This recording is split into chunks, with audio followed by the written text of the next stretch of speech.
285 to 86।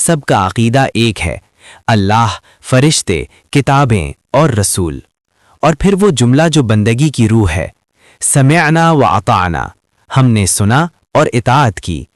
یہ وہی اصول ہے جو سورت کے آغاز میں بنی اسرائیل کی نافرمانی کے مقابلے میں امت مسلمہ کی شناخت بنتا ہے۔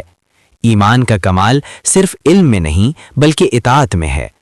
پھر ایک نہایت رحمت بھرا اعلان آتا ہے، اللہ کسی جان کو اس کی طاقت سے بڑھ کر مکلف نہیں کرتا۔